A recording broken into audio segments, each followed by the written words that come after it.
पेरिऑपरेटिव्ह fluid therapy का देतो आपण, तर डेफिसिट भरून काढायला. डेफिसिट असेल फास्टिंगमुळे किंवा प्रिऑपरेटिव्ह काय नॉझिया वॉमिटिंग असेल, एंट्रॉप काय हेमोरेज असेल, थर्ड स्पेस लॉस एक्झिस्ट नाही करत परंतु जे काही इनसेन्सिटिव्ह लॉस, ट्रान्सपिरेशनचा लॉस, नंतर urine output, blood loss, post op पण तसं, तर ते सगळं भरून काढायला.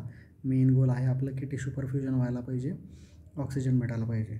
तर कमी दिलं तर काय होईल, हायपोवोलेमिया असेल तर हायपोटेन्शन होईल, हायपोपरफ्युजन होईल, शॉक होईल, मल्टी ऑर्गन फेल्युअर होईल. याच्या विरुद्ध हायपरवोलेमियामुळे त्याच्या विरुद्ध इडेमा होईल, इफ्युजन्स होतील, कोॲग्युलोपॅथी होईल. नंतर बाकीचे मग specific cerebral oedema, myocardial oedema, pulmonary oedema, GITचा एडेमा, रिनलचा एडेमा. डायल्युशनमुळे प्रॉब्लेम आहे, एनिमिया होतो, कोॲग्युलोपॅथी होते, हिलिंग कमी होते.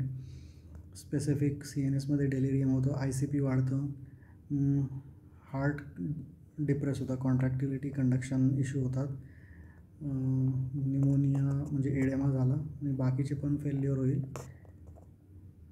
GITमध्ये मोटिलिटीचा इश्यू होईल, प्रत्येक सिस्टीमचा त्याचे फंक्शनचे इश्यू होतील, GFRचे इश्यू होतील, जे काही आहे. तर फॅक्टर्स काय, डिरेंजमेंट कशामुळे होतात, होईल फास्टिंग, ऑब्स्ट्रक्शन आहे, fever, dialysis, vomiting, diarrhoea, anaesthesia related vasodilation होतं, मायोकार्डियल डिप्रेशन होतं, त्याच्यामुळे फ्लुइड द्यावं लागतं, नाही तर मग प्रेसर्स द्यावे लागते, सिम्पॅथेटिक ब्लॉकेड होईल. व्हेंटिलेशनमुळे प्रीलोड कमी होतो पॉझिटिव्ह प्रेशरमुळे, टायडल व्हॉल्यूम पीप रिक्रुटमेंटमुळे. नंतर हायपोथर्मियामुळे कोॲग्युलोपॅथी होते, ब्लड लॉस होईल, हिमोडायल्युशनमुळे कोॲग्युलोपॅथी होते, ब्लड लॉस होईल. सर्जरीमध्ये हिमोरेज होतं आणि ट्रान्सपिरेशन होतं. नंतर टिश्यूमध्ये फ्लुइड सिक्वेस्ट्रेशन होईल. मग पॅरामीटर्स कुठले आहेत, स्टॅटिक आणि डायनॅमिक. स्टॅटिकमध्ये आहे heart rate, urine output, mixed venous saturation. डायनॅमिकमध्ये काय काय, PPV, SPV, SVV, distensibility index. Physiological variation 10% खाली असतात, त्याच्यापेक्षा जास्त झाले म्हणजे हायपोवोलेमिया आहे. फक्त हे युजफुल नाही आहे जिथे ओपन चेस्ट आहे, डिपेंड करतात रेस्पिरेटरी फिजिओ इंट्रॅक्शन्सवर. तर चेस्ट ओपन असेल, टायडल व्हॉल्यूम कमी असेल, पीप खूप जास्त असेल, ॲबडॉमिनल प्रेशर असेल, अरिथमियाज असेल, तर हे कामं नाही आहेत. नंतर कार्डियक आउटपुट 2D कोणी बघू शकतो. Lab finding, fractional excretion of sodium compare करू शकतो आपण सेरम आणि युरिनचं, लॅक्टेट लेवल्स बघू शकतो. नंतर फ्लुइडच्या चॉईसेस, लिबरलमध्ये 3 ml देतो, रिस्ट्रिक्टिव्हमध्ये 1.5 देतो. नंतर बॅलन्स्ड आहे, रिंगर, लॅक्टेट आणि प्लाझ्मालाइट. कोलॉइड्स 1:1 देतो. No survival benefit, no reduction in risk of complication, त्याच्यामुळे कोणी देत नाही, ॲडेड बेनिफिट काही नाही आहे. स्टार्च असेल आणि जिलॅटिन असेल तर जिलॅटिनचा त्या मानाने कोॲग्युलेशनवर एवढा इफेक्ट नाही आहे आणि रिनल फंक्शनवर एवढा इफेक्ट नाही आहे. स्टार्च आणि डेक्स्ट्रॉन इफेक्ट करतात. जिलॅटिनचा तोटा हा आहे की फक्त ॲलर्जीज कॉमन आहे. हेमॅक्सिल आणि जेलोफ्युजिन आहे. अल्ब्युमिन सगळ्यात चांगला आहे. ब्लड 6च्या खाली द्यावंच लागेल. 6 ते 10मध्ये चॉईस आहे, 10च्या वर कोणी देत नाही. रिस्ट्रिक्टिव्ह स्ट्रॅटेजी आहे, लेस दॅन 8वर ठेवायची. मग बाकी याचे फॅक्टर्स, नंतर plasma derived will act as a colloid. नंतर फ्लुइडच्या स्ट्रॅटेजी काय काय आहेत, लिबरल आहेत, रिस्ट्रिक्टिव्ह आहे, गोल डायरेक्टेड आहेत. तर गोल डायरेक्टेड गोल्स आपले स्टॅटिक असतील किंवा डायनामिक असतील, 1 to 3 ml.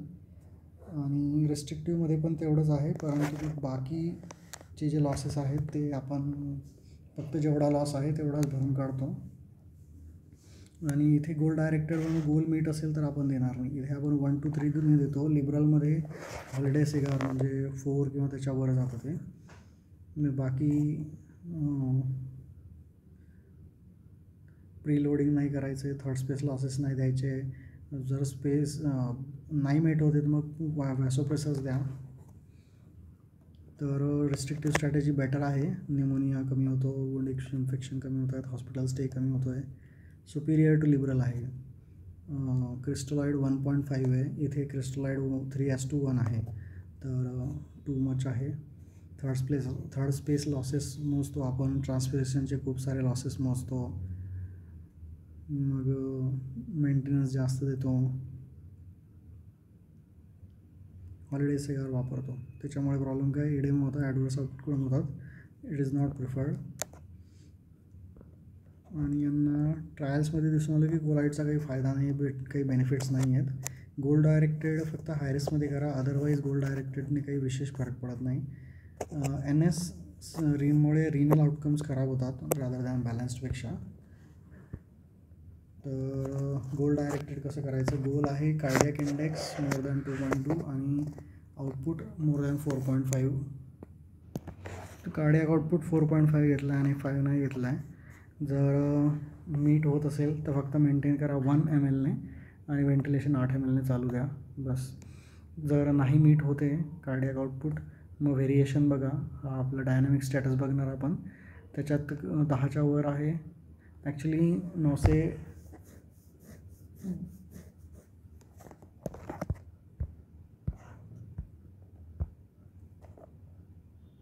तर फ्लुइड थेरपी, हायपोचे प्रॉब्लेम, हायपरचे प्रॉब्लेम, लॉसेसचे issue, anaesthesia related, surgery related, pre op आणि स्टॅटिक डायनॅमिक इंडायसेस,